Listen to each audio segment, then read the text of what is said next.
right, thanks to Coach Whipple for being with us here on Sports Talk tonight. Always appreciate it.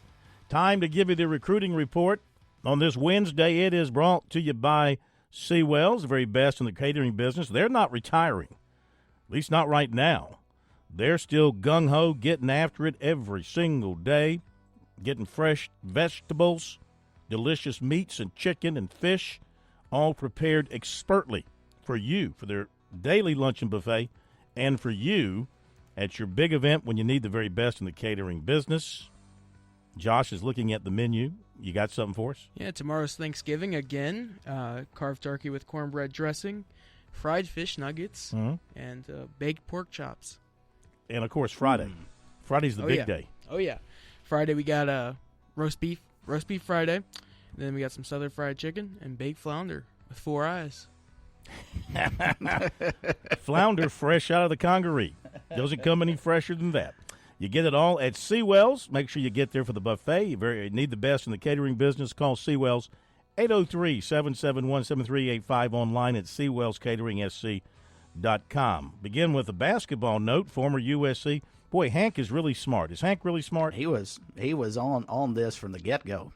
He said this was going to happen last night.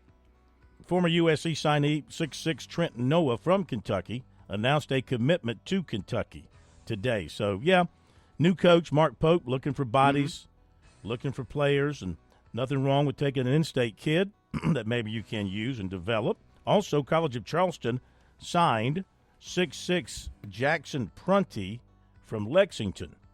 Now to football. Clemson paying a look at Clemson giving a look to Nick Moore, who is an offensive lineman. I'm sorry, he's projected as a defensive tackle, but Clemson likes him as an offensive lineman. Clemson offensive line coach Matt Luke stopped by his school, Jefferson County High in Dandridge, Tennessee, to take a closer look, and they are talking. He's got offers from Ole Miss, Mississippi State, Vanderbilt, Indiana, Wake Forest, West Virginia, among others. Defensively last year, he had 40 tackles, 20 for loss, 55 pressures, and 12 sacks. Pretty good defensive lineman. But Clemson, they like him. They looked at the film, and they like him as a potential offensive tackle. They like his overall athletic skills. Not yet offered, but they are talking, and an offer could be coming at some point in time.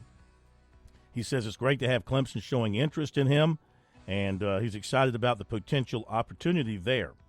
And an offer would have to come from Dabo Swinney after Moore takes a visit to Clemson, and he hopes to do that the end of this month. He does have official visits set with West Virginia and Vanderbilt. Linebacker Donovan Darden of Havelock, North Carolina, has set an official visit with USC for June 21st. Havelock, North Carolina.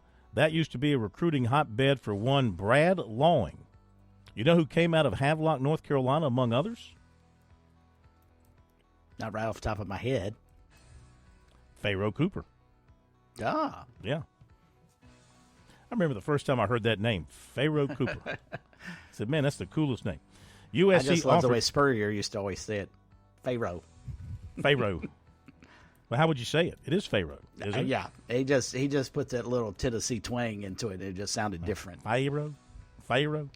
USC offered defensive tackle Eric Thomas, 6'5", 305, Fort Myers, Florida.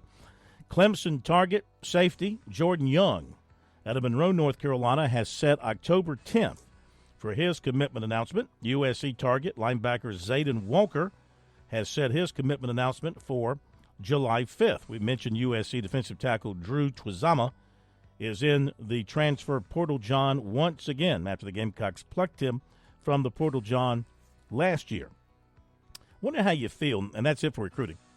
I mean, I know players come and go. I wonder if coaches have any feeling of like we failed this kid, or we blew it in our appraisal of this kid when they come in out of the portal, John, and they make no contribution to your program.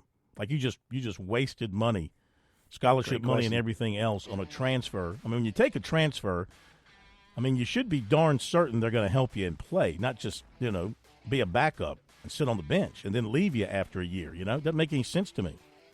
Well, and it probably hurts even worse than a high school senior that you recruit and bring in and doesn't contribute, because you're right. A portal transfer player has got to be able to contribute right off the bat. One would think.